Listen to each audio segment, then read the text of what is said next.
Anemias hemolíticas congénitas. Eritroenzimopatías. Constituyen un grupo de anemias hemolíticas congénitas cuya característica común es la alteración cualitativa o cuantitativa de alguna de las enzimas del metabolismo eritrocitario.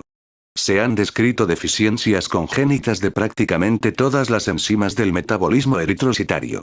Las eritroenzimopatías más frecuentes en la práctica clínica son el déficit de glucosa 6, fosfato deshidrogenasa, piruvato sinasa y pirimidina 5, nucleotidas. Otras enzimopatías como el déficit de exosinasa, fosfofructosinasa, fosfoglicerato-sinasa, triosa fosfatoisomerasa o enzimas relacionados con la síntesis del glutatión son mucho más raras y pueden considerarse excepcionales. Algunas de ellas, no obstante, tienen especial interés clínico debido a que, junto al síndrome hemolítico, presentan manifestaciones clínicas extrahematológicas debidas a afección neurológica o muscular.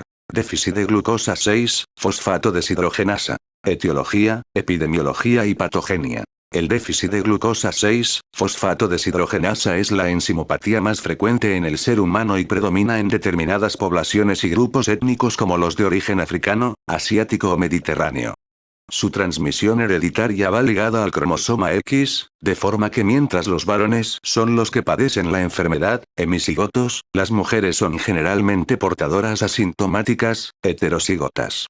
La glucosa 6, fosfato deshidrogenasa tiene un elevado polimorfismo genético, y desde el año 1967 se han descrito un elevado número de fenotipos moleculares diferentes gracias al empleo de los procedimientos normalizados por la Organización Mundial de la Salud. El fenotipo molecular más frecuente es la variante B+, conocida como enzima B normal. Todas las demás variantes derivan de esta por mutación en alguno de los 3 exones que constituyen el gen de la glucosa 6, fosfato deshidrogenasa. Entre ellas destaca la variante A+, variante también normal, pero predominante en la etnia negra. Entre las variantes deficientes destacan la glucosa 6, fosfato deshidrogenasa mediterránea, la A- y la variante Cantón. La variante mediterránea es una forma común en todas las regiones geográficas que bordean el mar Mediterráneo y casi siempre se manifiesta clínicamente por favismo. La variante A- obedece a la aparición de segundas mutaciones en el gen glucosa 6, fosfato deshidrogenasa A. La glucosa 6, fosfato deshidrogenasa A-, relativamente frecuente en individuos de etnia caucásica y origen mediterráneo, cursa prácticamente siempre con favismo. Cuadro clínico. Es mayoritariamente asintomático excepto en ciertas variantes muy raras, que cursan con un síndrome hemolítico crónico. De acuerdo con ello, las variantes más frecuentes en nuestro medio, mediterránea y A-, son asintomáticas, hasta que el paciente entra en contacto con algún agente oxidante intenso, como determinados medicamentos o habas, o cuando padece una infección aguda o un síndrome metabólico descompensado. En este caso puede desencadenarse una crisis hemolítica intensa que, en ocasiones, requiere la práctica de una transfusión. En los individuos de etnia caucásica, la forma clínica más frecuente se caracteriza por crisis de hemólisis aguda 24 o 48 horas después de la ingesta de habas tiernas, de curso autolimitado y rápida recuperación espontánea una vez ha cesado el contacto. Por este motivo se conoce por el nombre de favismo. Las habas son las únicas legumbres capaces de desencadenar una crisis de este tipo en los portadores de esta enfermedad. Aunque la intensidad de la anemia puede variar según los casos, suele ser intensa y acompañada de fiebre, escalofríos y orinas oscuras, hemoglobinuria. El efecto de las habas se atribuye a la acción de ciertas agliconas, divisina o isouramilo, que se metabolizan en el propio organismo humano y originan sustancias tóxicas de elevado poder oxidante.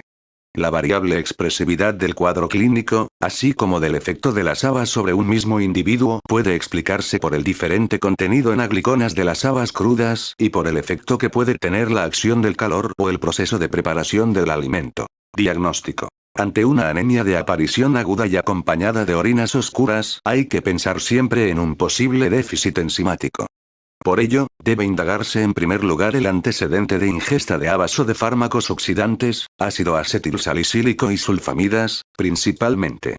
El favismo o la hemólisis medicamentosa aparece a las 12 o 24 horas la ingesta del agente desencadenante y, durante la crisis, la observación de una extensión sanguínea permite demostrar la presencia de excentrocitos o eritrocitos con distribución anómala de la hemoglobina o algún esquistocito o hematíe fragmentado. La confirmación diagnóstica del déficit exige siempre la medida de la actividad enzimática en el hemolizado.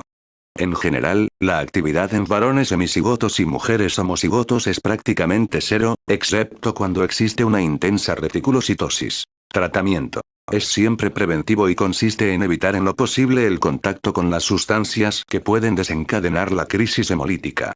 En la hemólisis aguda con insuficiencia renal, junto a una transfusión de eritrocitos puede ser necesaria la diálisis. Déficit de pirugatosinasa. El déficit de pirugatosinasa constituye el modelo de enzimopatías por defecto de la glucólisis anaerobia y su consecuencia es la disminución de la capacidad energética del eritrocito. Cuadro clínico. Predomina en la etnia blanca y afecta por igual a ambos sexos. Su forma de transmisión es autosómica recesiva y la elevada variabilidad de las mutaciones observadas explica que, en ausencia de consanguinidad, los pacientes sean generalmente portadores de dos variantes moleculares diferentes, dobles heterocigotos, y solo rara vez de una misma variante, homocigotos. Los portadores heterocigotos suelen carecer de expresividad clínica.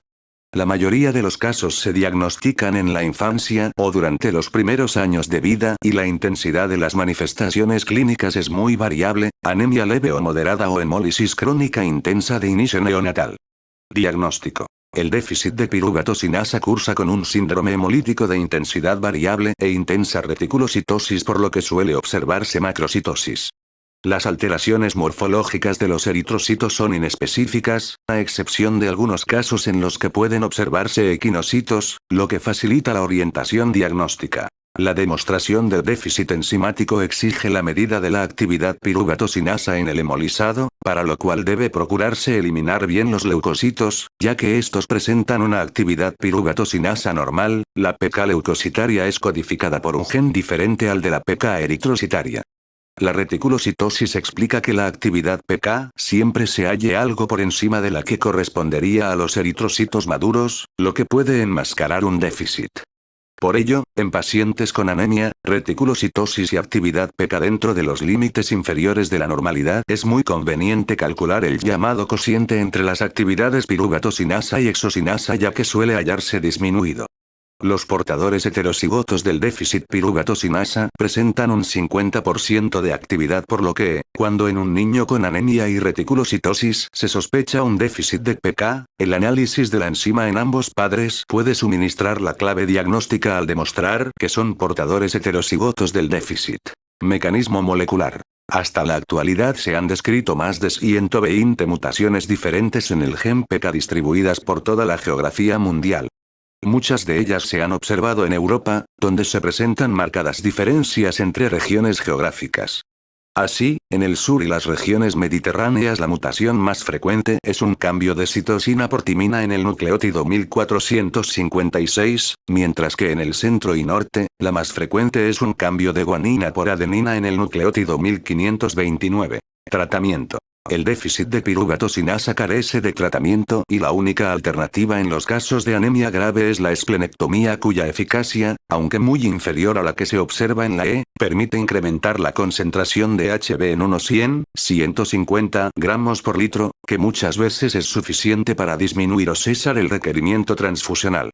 En casos de síndrome hemolítico crónico con anemia moderada o intensa, es recomendable la administración preventiva de ácido fólico para evitar el agotamiento de las reservas por exceso del consumo.